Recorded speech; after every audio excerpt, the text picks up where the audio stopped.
This is the BG Climbers list for the week ending 1/25/2023. This list is put together every week by Michael Alexander. I'll include links in the description below if you want to take a look at the list. So let's get into this week with number 10, which is a new one on this list. At least for this week. I know last week I didn't do the video because it came out, the list actually came out a little bit too late, and I skipped it. So this week, number 10 is War of the Ring, the card game. So this is actually interesting. It had a decent number of ratings in the previous weeks, but I think this is the first week it's made in the top 10. It might have been just below it some previous weeks. Another interesting thing is the ratings have kind of been in the upper 7s and lower 8s. Definitely not as strong of ratings as the board game, but I wasn't expecting it to be as good. So this is essentially the War of the Ring card game.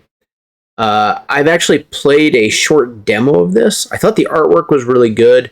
I didn't think the gameplay was terribly, at least from a mechanics perspective, was terribly interesting.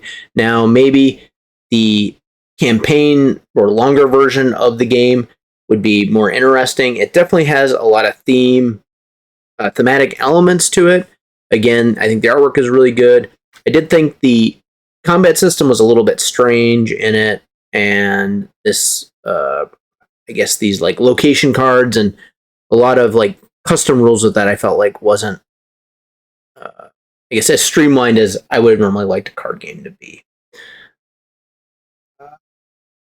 After, I guess this shows a much better picture of the artwork. I think it looks really good. I think it's very, in line with Lord of the Rings and what you would expect from that. I prefer the board game after, again, playing the card game briefly. I didn't play, I think there's like a campaign mode or I guess a full game mode where maybe it's more engaging because I think you go through you progress through the whole journey of the Lord of the Rings. For this card game, it definitely plays a lot shorter than the board game. Board game is, I guess people have played a lot. It's maybe like 3 to 5 hours. For me, it's like a 6 to 8 hour game. But I did find the board game very engaging. I found this to be okay. I don't expect we're going to see this shoot up the list or anything anytime soon. But the War of the Ring board game has a huge following, so that will definitely impact this card game version. So there you have it, number 10, War of the Ring, the card game. Number 9, Volabara. So this is interesting. I like the artwork on the cover. It's not getting great ratings though, so let's see what's going on with this.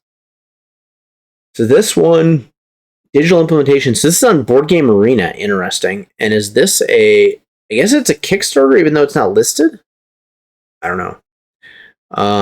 Neolithic clan leaders settle once and for all who will rule them all. Maybe too many alls in it. I think the artwork looks really good. 25 minutes, 2 to 5 players, 10 plus. Pretty normal stuff. So I think the look of the game is definitely very good. Let's see what the comments say. Sayo Domingo is much better. We got playing board area is okay, and that's solid card draft and set collecting games with the gameplay, decent theme, play in Board Game Arena. So this is actually a good example where you can play the game on Board Game Arena, and that's probably why it's getting a bunch of ratings this, all of a sudden. And maybe it's a Kickstarter. If not, I guess you can pre-order it. As far as, I guess it's a set collection, hand management, card drafting game. I think with some good artwork. It sounds like simple rules, which it's a weight of 1.8. So if you're looking for a simple rule card game, maybe this is good. For me, it's probably not going to be something I pick up. Maybe I'll try it out on Board Game Arena and see how I like it. I also, given the fact it's getting in the 7s, we're probably not going to see on this list too terribly much in the future. So this is number 9, Volabara. Number 8 spot. So this is at a lower 8, upper 7 rating again. and kind of a generic cover, but let's see. So this is extremely lightweight game. Best 2 to 3 players.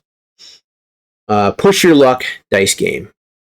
So as a casual from CM John Perry, basically you'll be rolling and placing dice on the dog cards. Dice you can't place get buried in your yard. Bury too many dice. Okay, so this is going to be just a very simple push your luck game. I kind of like the artwork to go with the cards. It's not going to be any complex game. It's probably not going to be on this list for many weeks. My personal favorite, lightweight dice game is Las Vegas. I feel like it's engaging for a lot of different people. It's not hard to learn, and I think it's a pretty fun game in general. Spots. So it's good to see some unique games showing up here, but I don't think this will stay on the list for too terribly long, just given its weight. So number 8, spots. Number 7 is Wingspan Asia. So looking at this, we're already at 1,000 rank with about 1,000 ratings. It's consistently trending in the mid 8s. As I said before, I think this is highly likely to end up in the top 100 along with Wingspan. It'll be a rare, expansion on here because it's actually a standalone game as well that shows up on this list. Wingspan Asia, number 7. Number 6, Clank Catacombs. So this is the new version of Clank, as we've seen on this list for a number of weeks. It's, again, getting consistently high ratings. I recently saw, I think, a Dice Tower review of it, and basically it sounded like it was just Clank, but better, for as far as I could tell.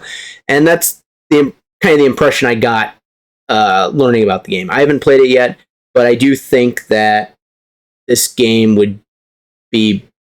I suspect this game will be my preferred way to play Clank if I want to play. Which kind of makes me sad because I have a bunch of the Clank expansions that I haven't fully exhausted yet, but maybe I just sell them and get Clank Catacombs. I don't know. So this is number 6, Clank Catacombs. Number 5, Undaunted Stalingrad. So this continues to do very well. It's not surprising. It had a stellar review from Shut Up and Sit Down, and it's based on the same Undaunted formula, but in a bigger box format with a campaign. I think that it's possible this gets in the top 100, but I don't know if it's going to get the uptake that the previous Undaunted did due to its, campaign nature and bigger price. Undaunted, the original Undaunted, I can't remember I don't remember the exact name, but it was Undaunted something. It was like $40 retail, and I think this is $80. And I don't know if I would want to jump right into this without playing another Undaunted and deciding I really wanted to play a whole bunch of Undaunted. I do think it's going to get a high enough rating that potentially could lead it in the top 100, but we'll have to see if it collects enough over time. So this is number 5, Undaunted Stalingrad. Number 4, Great Western Trail in Argentina. So this one is, I think, 100% will be in the top 100, just based on the fact that it's Great Western Trail with maybe, I don't even know if it even has new mechanics, but it definitely has a different map. And Great Western Trail has a huge following. I think it is... That or Maracaibo is probably Alexander Pfister's best game, in my opinion. And I do like the collecting of cows. I think it's just a fun way to build your deck, and it has a kind of this fairly straightforward mechanism with moving your cowboy, but a lot of tense decisions in how you do that, and a fair amount of different strategies that you can play out. Although, at least in the first one, I felt like the building strategy was the most, the most straightforward on how to win the game. So number 4, Great Western Trail, Argentina. Number 3, Bot Factory. So this is a Vital Lacerda game. I think it's going to Kickstarter. In a Kanban way, gather projects and parts to build robots to accomplish your contracts. So yeah, this is what. So this is, I guess, Battle Lacerda's next foray into a lighter weight game based on one of his old, heavier, popular games. And I don't know if it's in Kickstarter yet or not. But this looks a little bit more complicated than Mercado de Lisboa that came out earlier. So let's take a look here. Yeah, 2.64, maybe a little bit heavier. And it's on Tabletopia, so people are able to play it. Someone's already selling it for $64. It's definitely not his, super big heavy game. I forget the next one that's coming out, but that one actually looks very interesting. This one's going to be, it looks like he takes a mechanism from, in this case, Kanban, and kind of redoes it in a simpler way and builds upon it. I wasn't super impressed with Mercado de Lisboa. I felt like it just didn't work that well.